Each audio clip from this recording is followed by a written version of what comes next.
Thank you for inviting me tonight. I'm going to build a little bit on what Cheryl said and Tomas said, and actually Tomas was very helpful in reminding me about a number of the things I wanted to bring up this evening. So he has some credits on this particular slide. But I'm going to go into a little more detail to try and help you understand some of the things that we face as investors as we're seeing early stage companies coming from outside the country, especially what I see coming from Korea. So something a little bit about me. Who is this guy standing on the stage and why should I listen to him? So I'm a partner, as I said, at HP Tech Ventures, venture partner. I'm actually in 2 other funds as well. I'm also with Ignite Excel Ventures, for those of you that know Claire, and I'm also with Silicon Valley Venture Group. They're different stages, they have different themes. I'm going to probably look at, just like Cheryl, about 1,000 companies this year, like I did last year. I'm going to probably talk about 200 VCs and talk about syndication and things we should be doing together. There's a lot of things going on. We're going to talk about time management and why VCs tend to treat you poorly when you're not prepared. I've got a lot of years of operational experience. I worked at Apple, worked at HP, did 5 early and later stage startups. 1 blew up, came back to life. 1 exited Marvell, 1 exited to Sony. Being part of the first 10 people in a company is quite a thing to survive.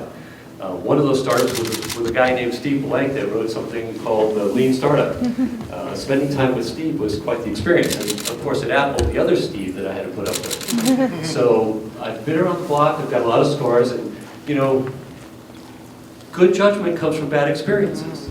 One of the great things about working with mentors like us is that we can stop you from stepping in potholes that we've already gone through. You don't have to do it again if you simply just listen to us. So I'm a paid advisor, independent board member, and I'm going to give you a little tip. HP publishes something that you can take advantage of. We have something called the HP Megatrends Report, that website that's there. I'm sorry about no QR code. They build a report every year, or every so often, that they use with their executive management to decide what they should be doing next. How has the world changed? What are the megatrends? And they publish part of it publicly. And if you need to use some of that for some of your justifications, to explain what you're up to, why the world works the way it does, you're free to use that material. So please feel free to go and do that. So there's a lot of very small text there at the bottom. This is something I tell startups never to do. But basically it says, I spend a lot of time in Korea. I'm there at least 3 times a year. I've worked with most of the government organizations, KIDA, KOTRA, KIC, Gyeonggi. They bring me in to try and help solve the problem of what happens when you show up in America and why are they not getting traction. And I'm going to walk you through some of the common mistakes that I see often. So this is real practical information you can use, and please take it seriously. So first of all, a lot of times, Korean companies don't change to the Silicon Valley format when they're presenting. They present the Korean format, which is perfectly fine in Korea. You know, you have 3 pages of history about how you bought buildings and your family operations and all this. And it's really problematic for us because all we want to know is like, what is it? Who is it for? And how do we make money together? And if you start a history lesson, they just pick up their phones and start looking and scrolling until you get through that part. So you lose their attention. And we're going to go into that a little bit. Not targeting the right investors. I think any investor, you see them turning their badges around here at CES. Why do they do that? It's because someone sees an investor badge and they just leap out of the booth and they dump on you their elevator speech. It doesn't matter, you know, if I don't care. They want to tell me all about their company anyway. And the shame about that is I may not care about crypto, but the guy who does may have walked behind me and you wasted all your time talking to me when I didn't care. So you need to ask questions and you need to find out that you're targeting the right person before you start talking. Ask simple things like, do you invest in this area? If they say no, stop. It's a really polite thing to do. We see not having traction, coming to the US and trying to get money and there's no traction story. We see long, bad pitches. We want to very quickly understand what it is. If we want to know more, we'll ask you for appointments and we'll have another meeting. Not having a good founder fit. What that means is that, to Cheryl's point, Why are you doing this? What did you do in your past experiences? What did you do at school that makes you qualified to do this thing that's happening right now? And often we don't tell a story that says, here's why I'm the best person for this, and here's all the things I did before that proves that. Not having a good go-to-market. People come and they say they want to have business relationships. They want to meet various different people but they don't say like who. You know, one of the nicest things that founders can do for me is say, there's a company that I looked up and it's this name. Help me find more guys like this. And now I know what I'm looking for. But generically just coming in and not having a really good funnel and understanding who you're going after is a problem. Not having a good competition slide. This is a particular bugaboo for me. I find that, especially from your region, you think you have the only thing in the world that no one can beat you at. So I'm going to challenge you with a very simple test. The opening sentence that you have, like, I do this thing. I have an AI software piece, agentic, blah, blah, blah, that does this. Type it into Google and see how many companies come up. That's the first thing that any investor is going to do, and you'll see dozens of things. Now, there's nothing wrong with having competition. But if you're not 10 times better than the competition, it's a problem. So you need to have knowledge about who's there where you're going. I should never know more about your business than you do. So you should know who all your competitors are, and you should know why you're going to be better and you're going to win. 10 times better than me. Not having a financial model. We're going to talk about that a little bit, but we're investing in a business, really, not the product. Let's just assume for a moment the product's going to work. It's been tested. It's fine. Where's the model that shows me that it's going to be a financial gain for everybody? You're asking for money from people in the US. Well, we have tax implications. So if you don't have a Delaware C corporation, we've got lots of hurdles that we have to deal with. So if you're coming here, we expect that you're going to have a company here, people on the ground here, and you're going to take the friction out of us investing with you. One of the things I see that remain in many of the VC presentations is your Korean VCs insist that you have an IPO in 3 years. If you say that in the United States, they will just figure that you have no idea what's going on, and they shouldn't trust you. And this is a confidence building exercise. So this is one of those things you have to scrub from your deck. Now I know in Seoul you can actually do that, but US investors don't know that, and it doesn't apply here. So no 3-year IPOs, please. Okay. So if you're going to network and try to meet with people, in either Boston or Silicon Valley, you have to capture the imagination of the audience. You have to get them excited about whatever this is. You have to prepare more than just the technology. You need to prove you can run a business and not run a business into the ground. I expect to get my money back. If you're going to just say, give me money, I'm going to make this thing, I'm not interested. Okay? What is it that's in it for me? And showing me you can run a business is a key part of that. So we're talking about these presentations. A lot of times you're forced to do a 3-minute presentation.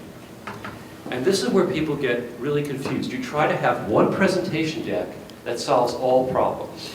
If you're forced to go into a pitch presentation, which is going to happen in Silicon Valley, you're going to get 3 minutes. And that's it. Your job is not to explain every detail of your company. That presentation has one goal. If I look at this audience here, I don't know how many people do crypto, I don't know how many people do femtech, I don't know how many people here are just AI, B2B SaaS, but you're not generally going to be the target bullseye.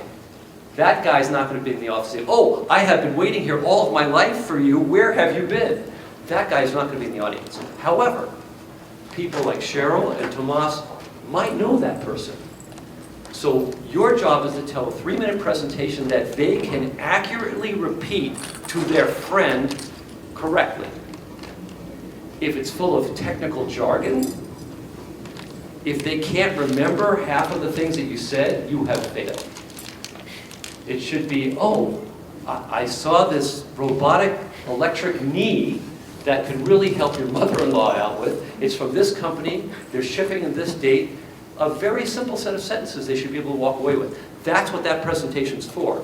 So someone will walk up to you and say, hey, give me the deck, or send it to my friend. That's the only purpose of that presentation.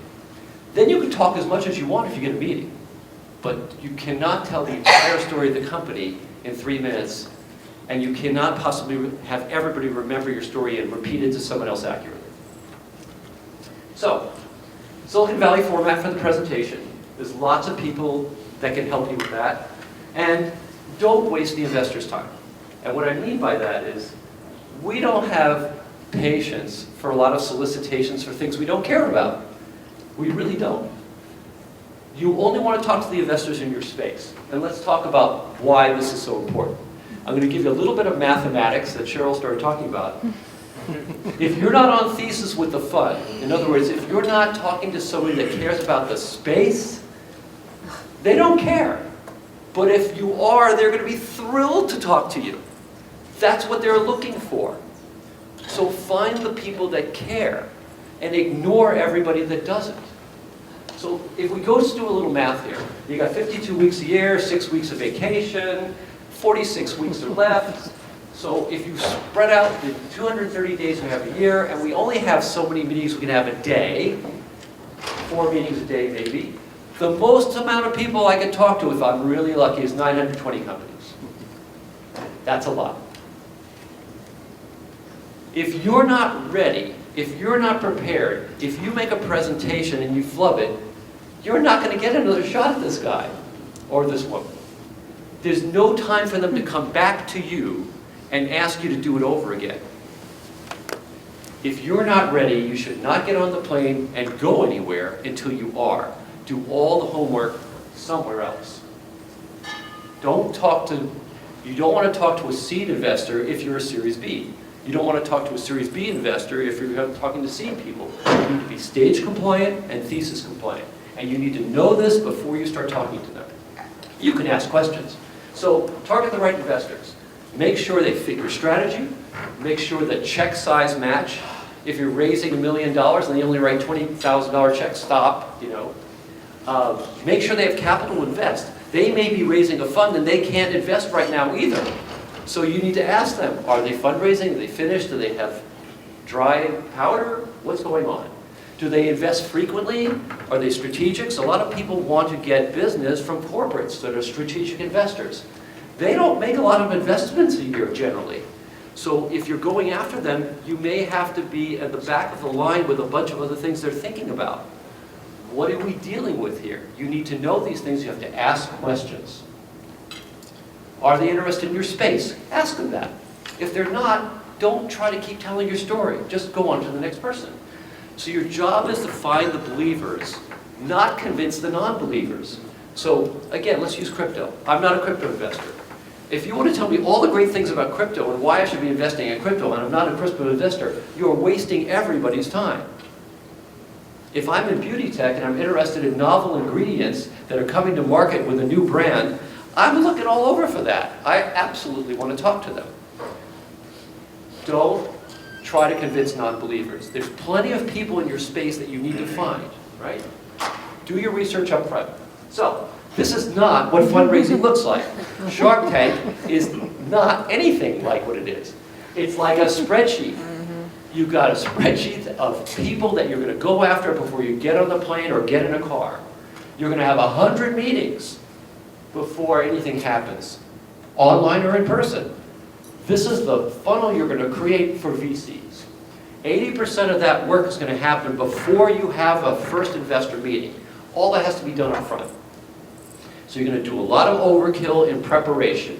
And I'm talking about all these little individual things that you have to do to be prepared for this kind of a meeting.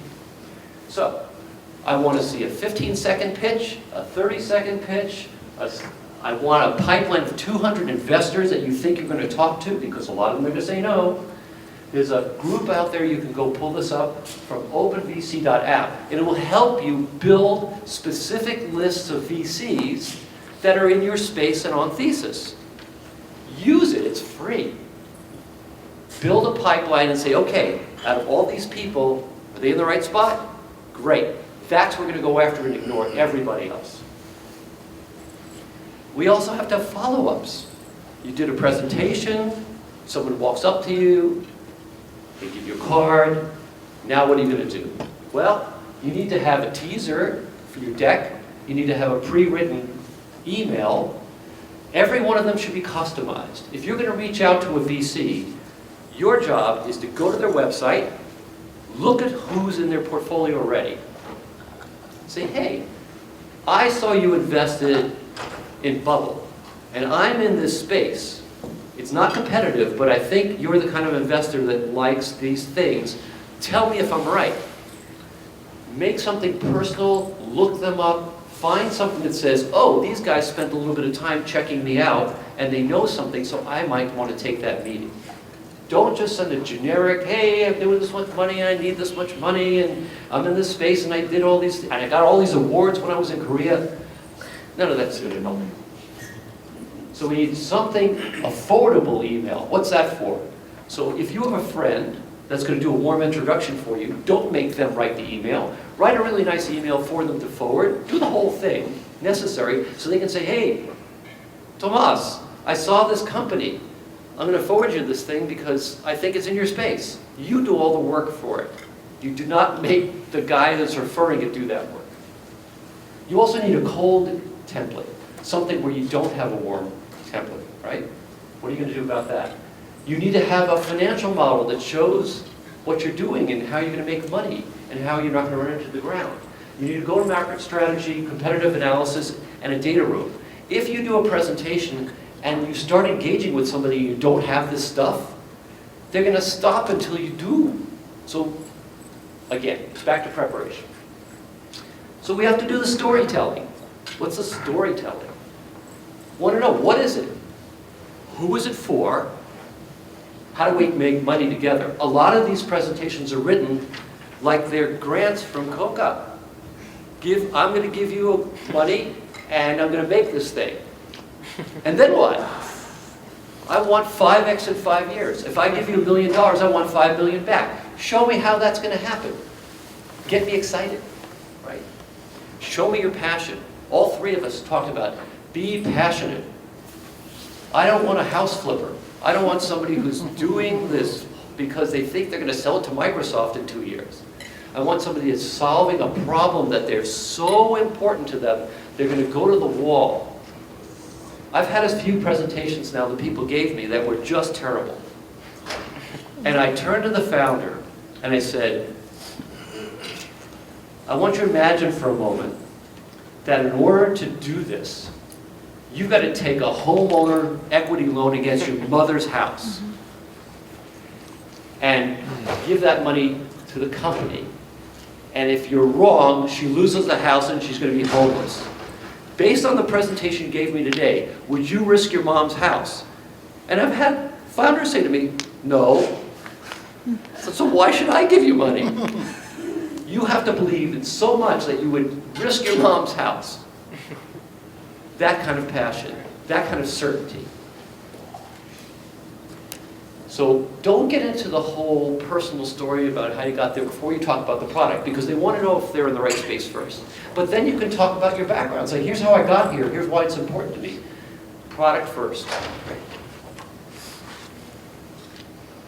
So, this is all about value creation. That's not what VC stands for, but it really does. So let's talk about these crazy valuation things. I get people ask, my group is so good. They're so experienced that we're worth more money. But that's not really how it works. If you were doing a $1 million seed, and let's say you had a $4 million valuation for it, you're kind of making me a promise. You're saying, like, in 18 months, when I need more money again, we have sold enough stuff that it's 4 to 6 times more than it was when we started. Because if you don't have that kind of revenue in 18 months, you're going to have a down round. People are going to look at you and say, like, you promised me you're going to be worth $4 million. What happened? Nothing good happens if you pull a valuation where you can't hit the numbers, because we're basically investing in future value. And the next time you raise is when that value hits. So if you don't think you can do it in 18 months, ask for less. What can you do in 18 months? Think about that when you're asking about valuations, just as a back of the napkin kind of idea. Okay, so a lot of times I ask people, like, how do you make money? And they say it's a subscription. That is not a business model. A business model is like, I'm going to sell this for 50 bucks. It cost me 10 bucks. I'm burning $50,000 a month on this many head count. I think I'm going to break even third quarter next year.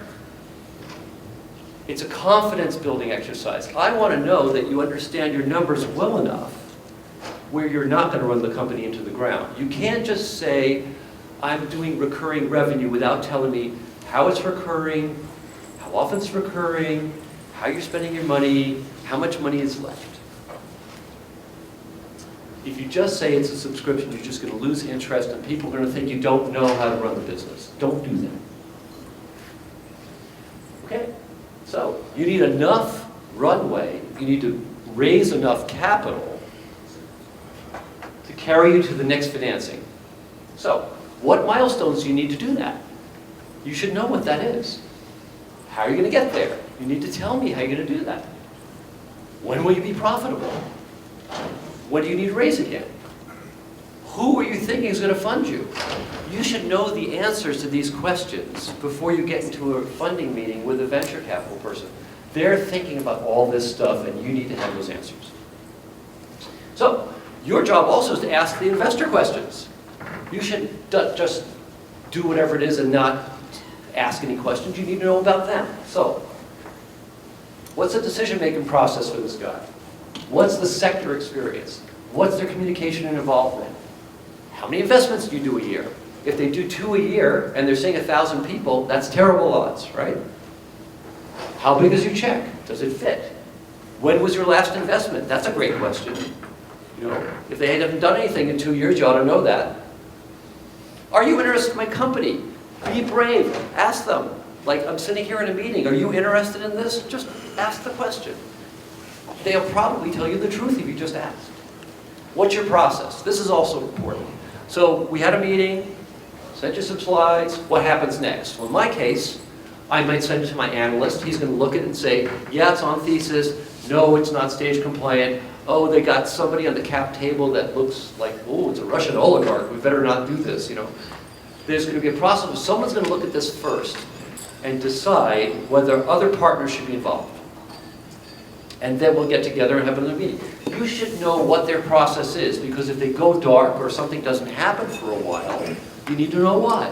And you know when to inject yourself back into the process. Ask them what the next steps are. You need to ask these questions, and you need to know the answers to them. Otherwise, you're not having a really good communication with the venture person. So, some tips, right? Over-prepare before you get there. 80% of that work before you get on a plane. Use somebody in the US venture system to scrub your deck. Look at the things you have, take some coaching. And by the way, if you do this with a few different people, they're going to have different things for you to do. Each person has a different style. And I had one, he's here at the show actually, and one guy said, I've talked to 3 venture people, and then one guy told me to undo all the things that the other guy told me to do, and then you are telling me to do something else. That happens, okay? And it happens because of their experience and what the markets that they're in and what they're thinking about, and you have to take all of that in and decide what's the best combination of those things before you present. Be ready. 99 no's before someone says yes. That's going to happen. That's straight sales kind of stuff. Also, when you're fundraising, it's really, really hard to keep programming and keep selling things. You have to stop when you're fundraising and just do fundraising. You can't do both. It's really, really difficult. And one or the other is going to take a hit. You have to decide in advance what that is.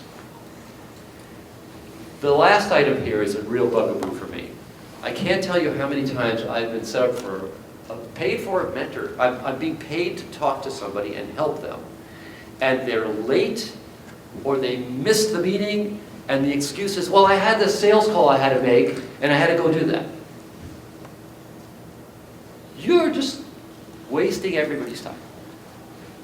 People like us are very expensive, and you usually can't get to us. It's really hard to meet people, like the 3 people at the table here. So if you've got a meeting and you don't show up, or you make some excuse, or you come late, it's the end. It's just like, you'll never see that again, and you'll get blacklisted in a lot of cases. Okay, someone asked us in the pre-questions, some tips for CES, which is really late because it's too late for anybody who's got a booth here. But I wanted to mention a couple things that, for the next set of shows, you should think about. CES is a great example of a strategic show. There are 400 reporters here looking for a story to write. Reporters write about news. If you talk about your announcements before the show, it's no longer news. They're just going to find the next news story. Now, the AGP people know this really well, right? There's showstoppers here, PepCom. They bring the reporters into one room, they feed them, they keep them locked up for 4 hours, they're looking at all this stuff, and they sit down at the tables and then they write the stories for Show Daily the next day. Save something for shows that you could say is brand new, that has never been talked about before, and you're going to get free media because they need to write about something new. If you say everything before, it's no longer new, and they're just going to find the new thing. So, quick PR tip. Second, booth messages. As you walk around the show, just like the table will have in front, if there's 3 people deep, no one can see the messages on the table. Messages need to be over your shoulder where they can be read from the aisle. And it can't be more than a tweet, 140 characters. If I can't understand why I should stop, I'm going to keep going. I'm moving at 2 miles an hour. We've got 15 miles of aisles here to get through, and I'm looking for keywords and things that would make me stop and say, you need to stop here. If you have some vague, generic, and I have lots of pictures of bad booth signs, I'm not going to stop. But the things that are good, the things that are in my space, even if I don't know if it's stage compliant, I'm going to stop for it. But if I can't read it, I'm not. The other thing that you can't do is you can't bring your poster boards from the labs with all the details and expect someone's going to read through all that. The cognitive load on people going by is impossible. Literally. The sign has to have a tweet, and then you can have a nice conversation when they come over to find out more. Okay? So, what does a typical CES day look like for a venture person? At least mine. I usually have an early breakfast meeting, like 7:30, 8:30, first thing in the morning. I plan around here an hour to get to the venue because traffic, Ubers, Zooks, accidents, all this stuff. I've already pre-decided for each day of the week which hall I'm going to. I am not switching halls. If I'm going to be in Eureka Park Bottom tomorrow, I'm not going to get on the bus and go to LVCC. I pack all of the appointments I have for that day in that building so I don't do pattern switching. It's impossible. You're going to waste 45 minutes each direction. Don't do it, and don't make somebody else do it. I'll review and confirm the meetings that are coming.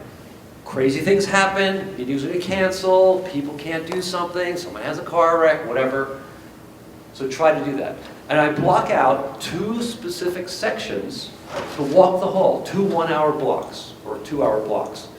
So not going to do meetings, walk, find things, look around. I already have figured out where I'm going to have lunch. I'm going to go to that predetermined lunch, and nothing's going to stop me from doing that, because if I don't eat, I'm going to fall down. Tomas and I were looking at our steps. Yesterday I did 25,000 steps just doing the upper hall of Venetian. I'm going to eat lunch no matter what. If I can do it with somebody, I will. Then I check for gaps.